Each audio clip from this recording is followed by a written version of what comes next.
जय जिनेंद्र। आज हम बात करेंगे हमारे प्रथम तीर्थंकर आदिनाथ दादा के पहले भव के बारे में।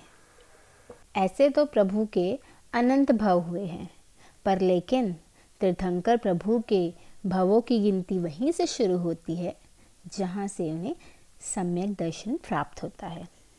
तो इसी भव में हमारे प्रभु को सम्यक दर्शन की प्राप्ति हुई। तो प्रभु का पहला भव धन्य सार्थवाह के नाम से था। तो आइए जानते हैं। महाविदेह के शिथ प्रतिष्ठित नगर में धन्ना नामक सार्थवाह रहता था। सार्थवाह मतलब व्यापारियों का नेता।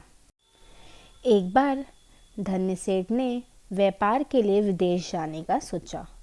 उसने नगर में घोषणा करवाई कि जो भी भाई व्यापार के लिए विदेश चलना चाहता है वह चल सकते हैं। जिसे पूंजी चाहिए होगी उसे पूंजी मिलेगी, जिसे वाहन चाहिए होगा उसे वाहन मिलेगा, जिसे भी जिस भी प्रकार की आवश्यकता होगी उसे मिलेगा। जैन संत धर्मघोष मुनिराज अपने शिष्यों के साथ सेठ के पास आए और कहा कि हम भी आपके साथ चलना चाहते हैं। सेठ ने अपने रसोइये को बुलाकर कहा कि ये आचार्य हैं और इनके संत भी हमारे साथ चल रहे हैं, तो इनके लिए भी भोजन। सेठ की बात खत्म ही नहीं हुई थी कि तभी आचार्य ने कहा कि हम वो आहार ग्रहण नहीं कर सकते जो हमारे लिए बना हो। हम वो ही आहार ले सकते हैं जो निर्दोष हो, गृहस्थ ने अपने लिए बनाया हो। सार्थ संघ प्रस्थान हुआ। संघ बहुत बड़ा था, हजारों मनुष्य थे। इस प्रकार चलते चलते वर्षा काल आ गया। वर्षा काल आने के कारण उन्हें वहीं रुकना पड़ा। वर्षा काल लंबा चला। खाने पीने की सामग्री आदि चीज़ें कम हो गई थी।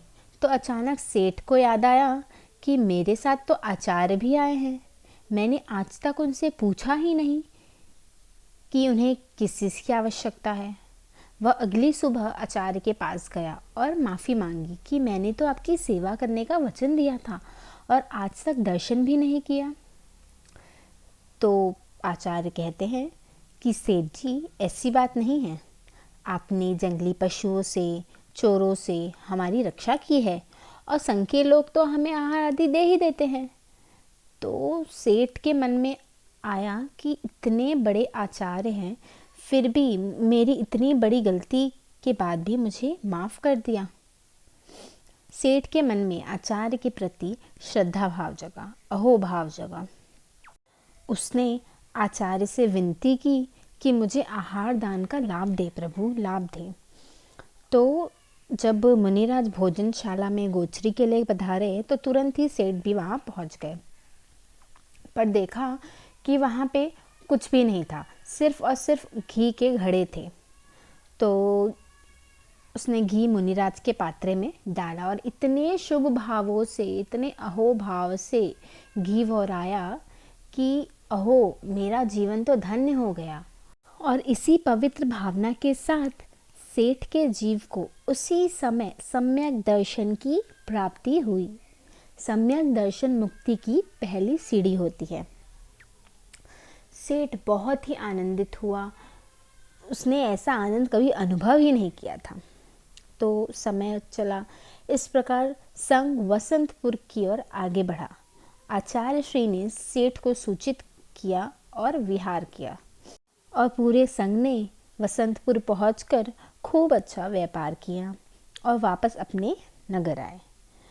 तो इस महान दान के कारण ही आदिनाथ दादा के जीव को सम्यक की प्राप्ति हुई। जिन शासन की आज्ञा विरुद्ध कुछ कहा हो तो मैं क्षामि तुकड़म।